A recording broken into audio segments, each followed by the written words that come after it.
Selamat siang pemirsa. Kali ini saya akan berbagi cara mengukur janget. Ini tali kendang namanya janget. Ini terbuat dari kulit sapi boleh, kulit kerbau juga boleh.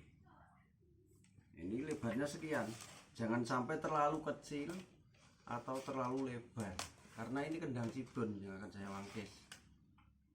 Nah, untuk cidon biasanya panjangnya 65, itu standar. Namun kalau terlalu panjang nanti ya terlalu daplang kan nggak baik. Dan jangan terlalu pendek, kecuali kendang anak itu boleh. Ya, dengan panjang 65 kali 7, kan di sini 7 nanti. 7 lubang-lubangnya 7. Ini membutuhkan kira-kira 10 meter jangetnya ini. Nah, untuk mengukur itu kalau nggak pakai meteran ya pakai ini langsung.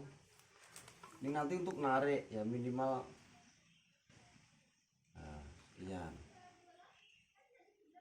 atau sekilan. Nah, terus diukur gini kan nanti malang gini, nggak lurus gini tapi gini. Nanti kan lubangnya sini yang bawah, terus yang atas sini sana sini. Agak miring gini. 1 ya. Ya. 2 ya.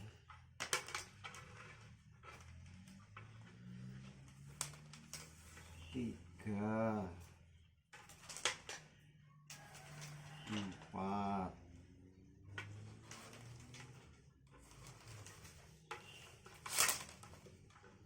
5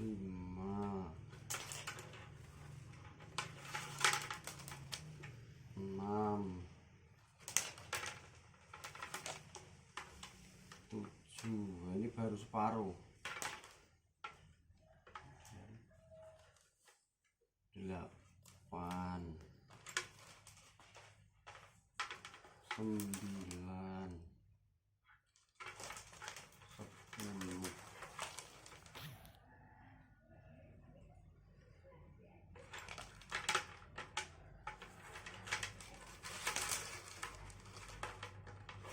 11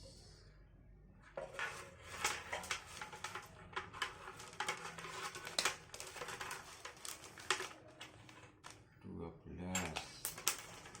Nah, ini kaku banget jangetnya.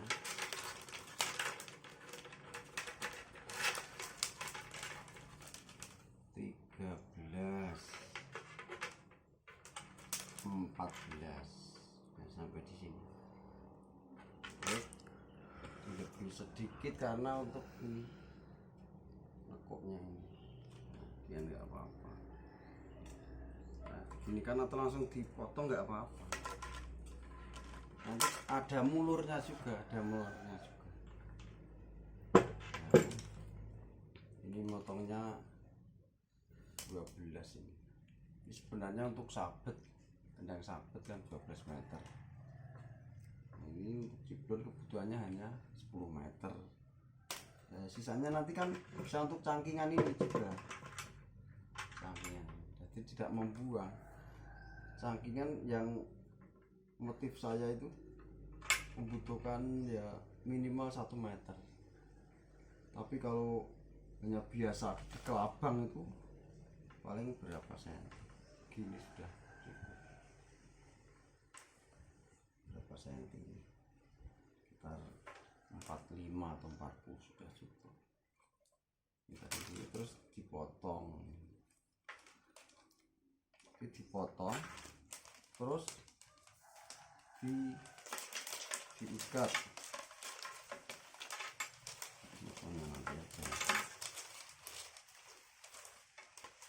Ikat terus direndam. Ikat tapi yang ujungnya ini jangan sampai kena banyu, kena air. Nanti karena untuk pegangan, untuk memasukkan ke kulit-kulitnya, ke bengker-bengkernya. Jangan sampai yang ujung sini nanti jangan sampai kena air, biar kaku, memasukkan mudah. Tapi kalau lemes, memasukkan juga sulit. Ini sudah ada lubangnya nanti. Kalau ini nggak apa-apa, misalnya direndam nggak apa-apa. Nah, untuk durasi waktu lamanya rendam ya ini harus dicek kira-kira sudah lemes atau belum. Tapi jangan terlalu lemes, nanti kalau terlalu lemes bisa patah, karena ukurannya lemes. Kalau masih kaku juga sakit, nariknya juga sulit dan tidak rapi. Ini kan gligir-gligir gitu kan. Nah, nanti bisa rapi kalau sudah direndam. Jaraknya ini bagus nih, bening. Kalau bisa yang bening-bening begini. Ini nanti di-cut atau di-cut gini lagi, menyesuaikan tempatnya. Misalnya embernya bak airnya itu lebar, nggak apa-apa sebenarnya. Kalau saya kan punya kolam, saya taruh di kolam itu nggak apa-apa panjang. Atau kalau minta lokasinya pendek ya sekian, nggak apa-apa.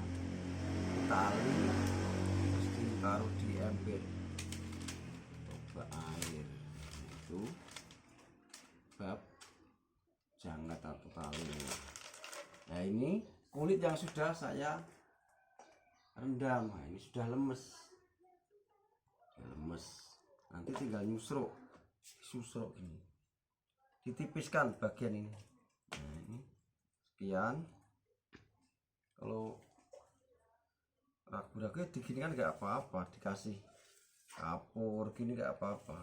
Yang ditipiskan bagian ini luarnya ya kira-kira 5,5 cm. Ini ditipiskan dengan pisau konten yang dulu sudah saya sampaikan. Nah, sampai tipis biar ditekuk mudah. Ini misalnya gini, ini kan beda, sini sama sini beda, ini metok sana. Nah, nanti sini terus ditekuk gini, terus dimasukkan sini. Tapi jangan terlalu lebar ininya. Kalau terlalu lebar sampai sini, nanti sini juga nggak rapi, jadi besar sini nanti nekuk-nekuknya. Nah, kalau yang ini yang bemnya ini masih. Nah, nanti kalau disusuk yang ini sudah bisa dimasukkan nanti. Ukurannya seperti ini, biar atos dulu airnya, terus nanti disusuk. Tapi kalau keadaan basah terus disusuk, itu pisaunya jadi kurang tajam dan bahaya, kadang musut gitu. Nah, bisa kepleset. Kalau sudah keset, kalau perlu dilap dengan kain biar kering. Nah, ini bagian dalamnya. Hati-hati, jangan keliru yang disusruk bagian luar, jangan yang dalam. Biasanya kan ada bulunya sedikit-sedikit yang bagian luar. Nah, ini dibalik gini terus sama ini tadi. Nah, gini kan, ini masih terlalu lebar, kira-kira ya 3 jari gini. Nah, 3 jari gini, kasih tanda gini terus dibulatkan. Nah, ini nanti dipotong nggak sekian. Nah, 3 jari gini.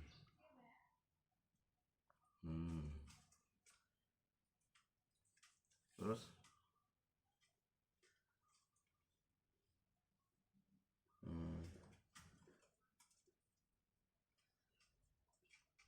nanti dipotong. Nah, sekian kan tetap bunder bulat.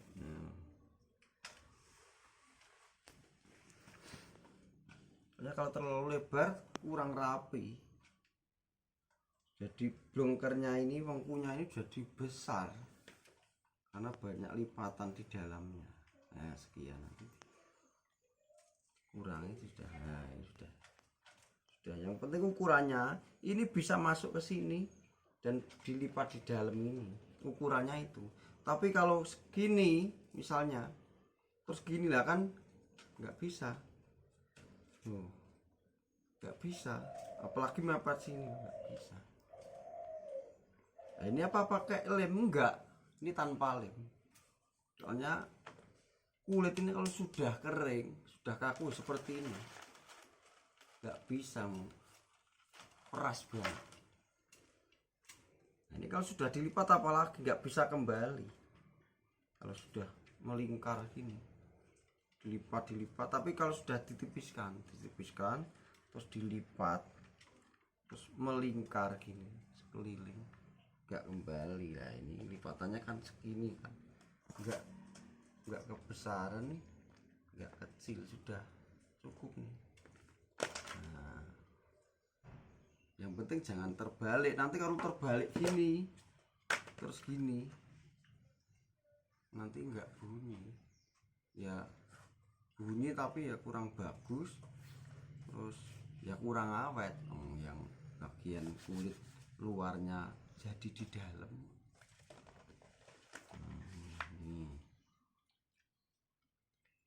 Ini ukurannya sudah masuk ini, masuk. Dan ini harus rapi, jangan ada tepuan gini, harus rapi. Nanti pokoknya hasilnya gini. Tanpa lem. Kalau saya mangkis kendang tanpa pakai paku, tanpa lem. Tapi setelah dibuat tebuan, setelah ini namanya tebuan, konten yang dulu sudah saya sampaikan. Nah, kalau sudah gini jadi, kemudian dijemur biar kering. Tapi kalau lemas begini terus diwangkis, itu hasilnya kendor, tidak bagus. Kalau saya, ini versi saya, harus dijemur dulu, dikeringkan dulu sampai bunyi ding ding ding ding ding ding. Nah, tuh nanti terus diwangkis. Tapi kalau keadaan basah gini terus ditempelkan terus diwangkis, itu memang mudah bagi pengrajinnya, mudah mengerjakannya mudah, tapi hasilnya tidak bagus, kendor. Nanti dikebuk gini, tadinya dung dung de, terus dikebuk keras jadi kendor, tung tung blong, jadi sabet. Yang tadinya ciblon jadi sabet, tadinya ketipung jadi ciblon, kendor. Apalagi blengkernya terlalu kebesaran, misalnya sampai sini. Kalau kebesaran yang mengerjakannya mudah, tapi hasilnya tetap tidak bagus.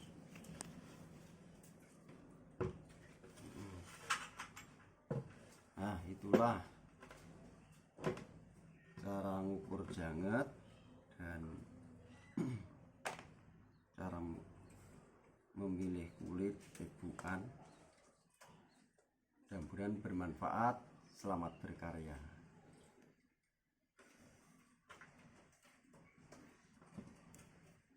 Enten 10 menit 13.